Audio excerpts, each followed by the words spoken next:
Vous êtes de plus en plus nombreux à nous suivre, mesdames et messieurs. Bonsoir et bienvenue dans ce journal. Les titres tout de suite. Les cours dans les écoles de la capitale ont été perturbés ce matin pour cause de la grève déclenchée par le syndicat libre des enseignants-chercheurs de Guinée. Et puis la lutte contre l'épidémie de rougeole en Guinée, une priorité des autorités du système de santé. C'est dans cette dynamique que l'Agence nationale de sécurité sanitaire a comparu face à la presse. Un incendie s'est déclaré dans l'après-midi du côté de Kipé, centre émetteur des installations d'une entreprise chinoise en ont payé les frais avec des biens détruits.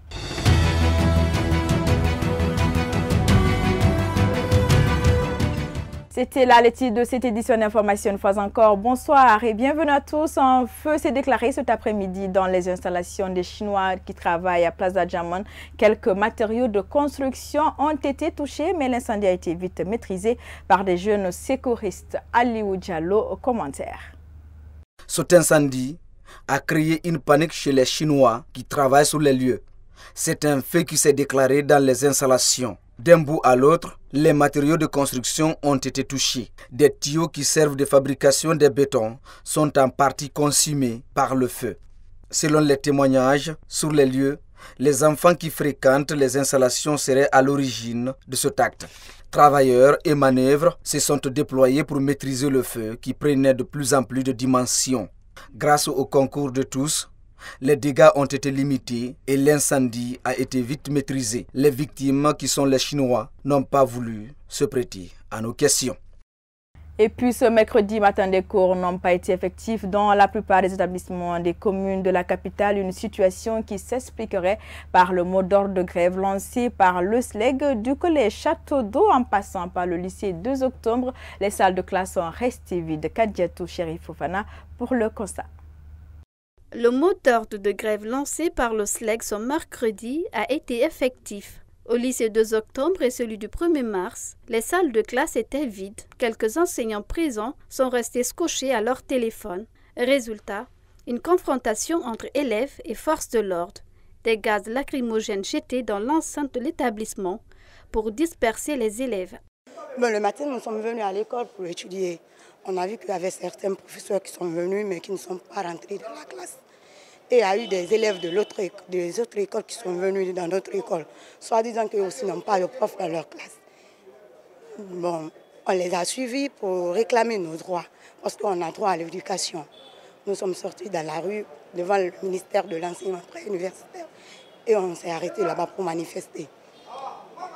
Malheureusement, les policiers sont venus et leur chef les a ordonnés de nous tirer. Il y a eu un trouble social, disons comme ça.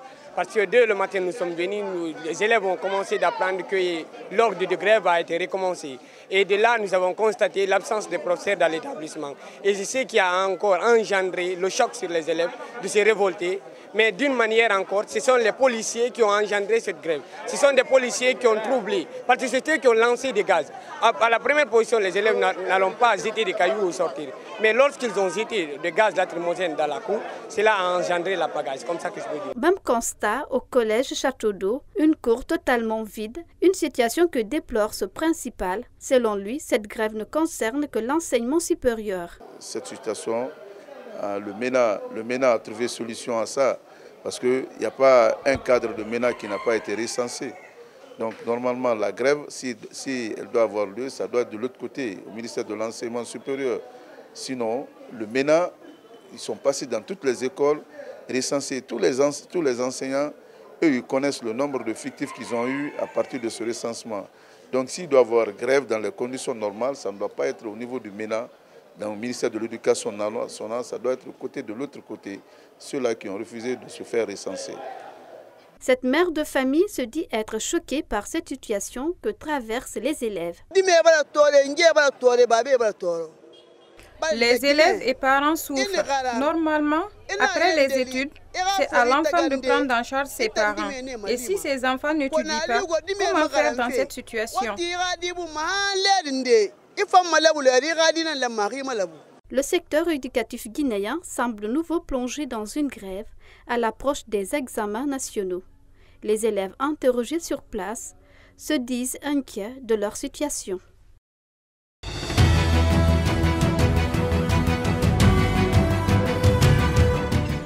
Je vous le disais, dans l'étude préoccupée de la situation épidémiologique de la rougeole en Guinée durant ces 5 dernières années, la NSS a tenu à faire le point sur cette maladie et dévoiler à la presse les stratégies mises en place pour l'éradication de la maladie dans le pays. Thierno Falilou Diallo nous en dit davantage. Ce point de presse a été consacré sur la situation de la rougeole en Guinée et à l'échelle mondiale. En dépit des efforts fournis, force est de constater, selon les autorités sanitaires, une recrudescence du fléau ces dernières années. En 2016, nous avons enregistré 321 cas de rougeole. En 2017, on a enregistré 7394 cas suspects de rougeole, dont 539 ont été confirmés. Et cette épidémie a touché près de 28 de nos préfectures. Donc, en 2018, il y a eu encore quelques flambées de rougeole, mais cette fois-ci au niveau des sous-préfectures. Et nous avons pu dénombrer près de 38 flambées de cette date jusqu'en début 2019. Avec l'évolution de la science et le concours des partenaires au développement, l'humanité a pu se doter d'un vaccin efficace contre la maladie à un faible coût. C'est une maladie grave et très contagieuse. Elle peut causer des complications débilitantes, voire fatales, y compris l'encéphalite, la diarrhée et la déshydratation sévère, la pneumonie, les infections de l'oreille et une perte de vision permanente. Le risque de décès et de complications est particulièrement élevé chez les nourrissons et chez les enfants qui souffrent de malnutrition et dont le système immunitaire est affaibli. Nous disposons d'un vaccin sûr, efficace et peu coûteux contre une maladie très contagieuse, un vaccin qui a sauvé près d'1 million de vies chaque année au cours des 10 dernières années. Plusieurs facteurs favorisent la recrudescence de la rougeole dans le pays. Des manquements à revoir dorénavant dans les stratégies de lutte. Quand on prend par exemple de 2019 à 2018, le pays n'a pas dépassé les 57%. Quand on prend l'estimation OMS et UNICEF, par contre, d'autres pays sont à plus de 90%, 97% même pour le Burkina. Donc, dans le même ordre d'idée, nous n'arrivons pas, n'est-ce pas, à atteindre les couvertures, n'est-ce pas, souhaitées. Avec ce plan accéléré contre la rougeole, l'objectif est de faire comprendre à l'opinion que la vaccination des enfants est primordiale pour une éradication de cette maladie dans le pays. Dans les prochains jours, une campagne de vaccination sera lancée à cet effet à Forêt-Caria. À présent, une femme donne naissance à un bébé issu d'une malformation rectale résidant au quartier de Sigmadina dans la commune de Matam. La mère de la victime demande de lui venir en aide. Nantenin Kondé. Attention, les images peuvent choquer. Sur ce visage innocent, on peut lire la tristesse et l'amertume. Mawa Kamara fait face à un problème sérieux. Son enfant Fantamadi Kamara, âgé de 6 mois, est venu au monde avec une malformation physique qui empêche toute évacuation rectale depuis sa naissance. Malgré l'assistance de certains députés, cette femme ne sait plus à quel sein se vouer. Elle revient sur les faits. 3 jours après mon accouchement, ma fille a constaté que l'enfant n'avait pas de point d'évacuation rectale. C'était une première pour moi, également pour les médecins de Sigiri. C'est à Bamako qu'il a subi une opération pour trouver une issue au niveau de son ventre. Malgré l'intervention chirurgicale de Bamako qui a facilité l'évacuation rectale de cet enfant, il continue de souffrir de son mal. La maman n'en peut plus en larmes. Elle lance un appel SOS aux personnes de bonne volonté. Je remercie les députés qui m'ont aidé, mais j'en appelle à l'assistance de tous pour aider mon enfant. S'il vous plaît. Mère de 5 autres enfants, cette femme espère de tout cœur trouver solution auprès des personnes de bonne volonté afin de l'assister dans le traitement de son bébé. Toujours santé, la tumeur est une maladie méconnue par bon nombre de citoyens. Pourtant, il y a des personnes qui souffrent de cette maladie, notamment en Guinée. Selon les spécialistes de la santé, des milliers de cas qui conduisent à des décès sont enregistrés de par le monde. Pour en savoir davantage sur cette malformation, Aminata Keita a rencontré ce mercredi un cancérologue. Les tumeurs sont des excroissances dues à une prolifération anormale de cellules. Selon ce spécialiste de la cancérologie, il y a la tumeur bénigne et la tumeur maligne. Il revient sur les causes de cette maladie. Les facteurs sont les produits chimiques, dont le tabac est le chef de file, l'alcool. Il y a des aliments, par exemple riches en graisse, qui entraînent l'obésité, la prise de poids. Il y a la faible consommation des aliments riches en fruits et légumes. Pour lever l'équivoque sur cet aspect, ce spécialiste confirme que tout cancer est une tumeur, mais toutes les tumeurs ne sont pas les cancers, chose qui le ramène à expliquer les signes d'une tumeur. Le premier signe d'alerte, c'est l'augmentation du volume d'un organe ou d'une partie du corps. C'est souvent la présence d'une boule. Une boule, c'est une petite tuméfaction qui se forme sous forme de bille dans un organe. Il y a également certaines personnes qui peuvent avoir des troubles mictionnels, c'est-à-dire des troubles urinaires. Pour réduire le taux de mortalité de la tumeur en Guinée, ces spécialistes en la matière suggèrent des recommandations à la population. Consommer régulièrement 5 portions de fruits et légumes, consommer moins gras. Et le 30, c'est pratiquer une activité physique régulière. Vaccination contre le virus de l'hépatite B.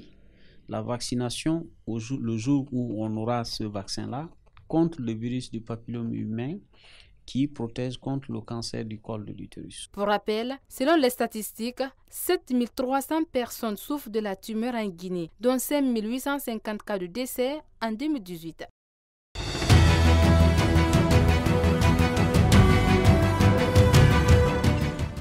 L'actualité sur un tout autre plan, les structures de défense de la Constitution continuent à voir jour dans les rangs de la société civile guinéenne. Après le Front national pour la défense de la Constitution, c'est au tour des Gilets rouges de prendre place. Mais pourquoi cette démarcation? Élément de réponse dans ce décryptage signé Alpha Bakar 5 Diallo.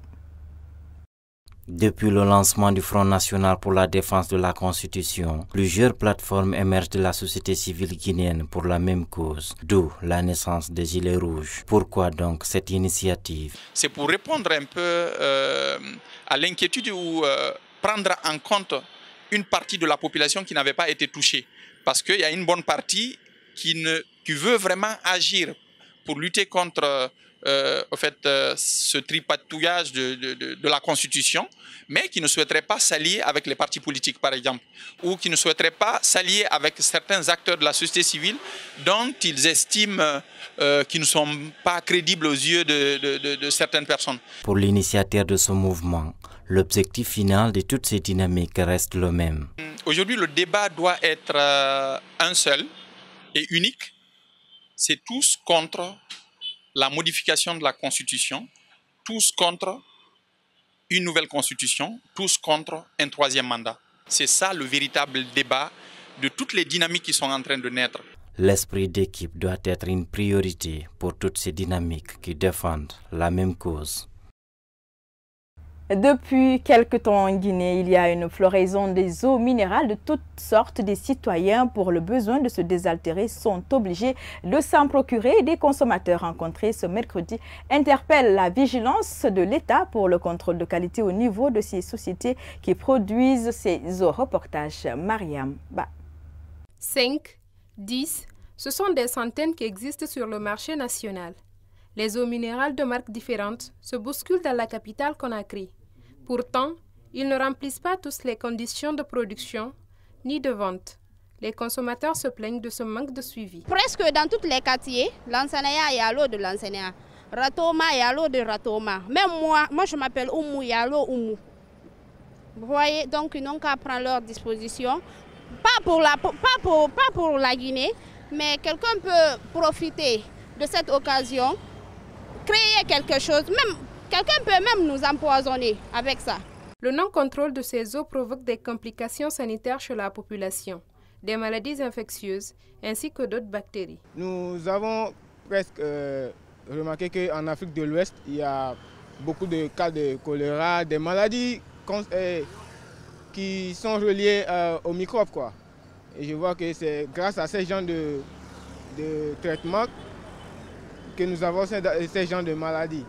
Pour remédier à cela, Elash Ousmane Bari interpelle les autorités à prendre toutes les dispositions nécessaires en vue de sauver la population de cette menace. L'État, ou c'est-à-dire le ministère en charge des eaux et autres, il doit prendre en charge ici pour contrôler c'est-à-dire la qualité des eaux sur le marché, quoi. Les gens qui n'ont pas ces agréments-là, on doit vraiment les interdire ou s'il faut même, c'est-à-dire les faire passer devant le tribunal parce que ça, c'est un danger pour la vie, quoi. Nombreuses sont de nos jours les unités de production d'eau qui n'ont pas de siège. La plupart d'entre elles sont installées à domicile, d'où un appel à la vigilance des autorités pour protéger la population.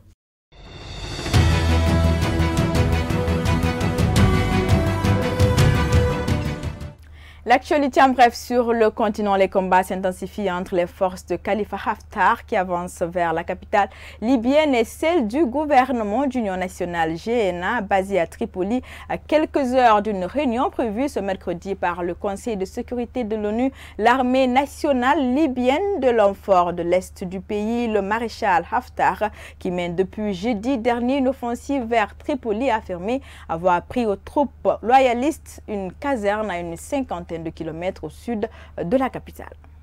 Le chef de la puissante armée a promis ce mercredi de veiller sur la transition, mais mis en garde les Algériens contre la poursuite des manifestations anti-régime peu après sa nomination par le Parlement conformément à la Constitution. Abdelkader Ben Salah a promis un scrutin présidentiel transparent d'ici 3 mois. En dépit de cet engagement, le président du Conseil de la Nation, chambre haute du Parlement, depuis 17 ans assimilé au long règne d'Abdelaziz Bouteflika, reste rejeté par la rue et a fait face ce mercredi à de nouvelles manifestations ainsi qu'à un appel à une grève nationale.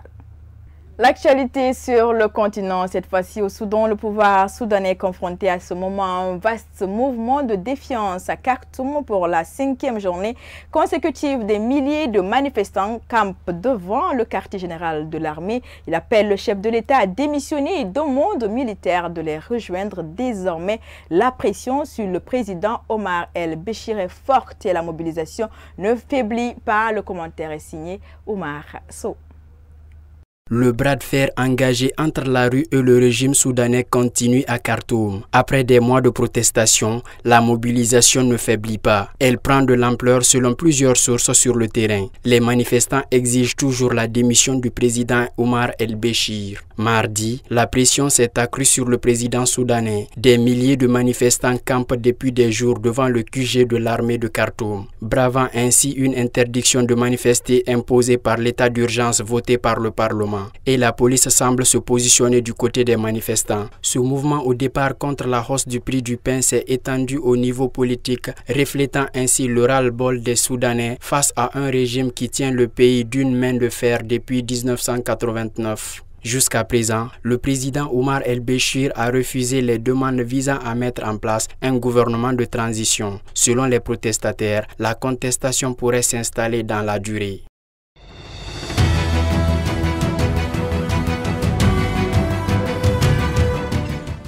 L'actualité dans le monde d'élections en Israël, le Premier ministre sortant Benjamin Netanyahu parle d'une victoire colossale à l'issue de ces élections anticipées.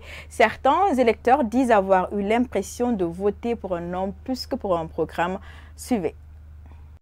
Benjamin Netanyahu est sur la voie d'un 5e mandat de Premier ministre israélien après le dépouillement de la presque totalité des votes aux législatives de mardi qui le montre nettement mieux placé pour former le prochain gouvernement. Les projections établies par les médias à partir du comptage de 97% des bulletins créditent le parti de Netanyahou d'autant de sièges, 35 que la liste bleu-blanc, centre-droit de Benny Gantz, mais elle participe autour de Netanyahou une majorité potentielle de droite de 65 mandats sur les 120 de la prochaine Knesset. Dans une telle configuration, il semble hautement improbable que le président Reuven Rivlin confie dans les prochains jours à un autre que Netanyahou la tâche de former une coalition de gouvernement. Netanyahou, 69 ans au pouvoir sans discontinuité depuis 10 ans, signerait ainsi un nouveau coup d'éclat en remportant malgré la menace d'une inculpation pour corruption des élections largement présentées comme un référendum sur sa personne.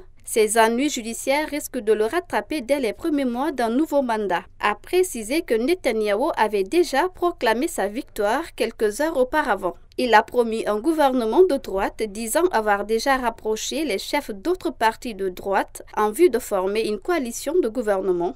Il a promis un gouvernement de droite, disant avoir déjà approché les chefs d'autres partis de droite en vue de former une coalition de gouvernement. Ils lui ont presque tous apporté leur soutien, a-t-il assuré. Les 27 de l'Union européenne devraient une nouvelle fois convenir d'un report du Brexit assorti de conditions dont la durée reste toutefois à déterminer lors d'un sommet extraordinaire mercredi soir à Bruxelles afin d'écarter le spectre d'un no deal. Comment éviter une sortie brutale tout en mettant les Britanniques devant leurs responsabilités? Les deux poids lourds de l'Union européenne, la France et l'Allemagne, abordent le sommet avec des approches différentes. La chancelière Angela Merkel a annoncé devant son Parlement une rencontre avec le président Emmanuel Macron avant l'ouverture du sommet. Ainsi prend fin ce journal. Merci à tous de l'avoir suivi. Inch'Allah, je vous retrouve très prochainement sur Star 20 TV. Au revoir.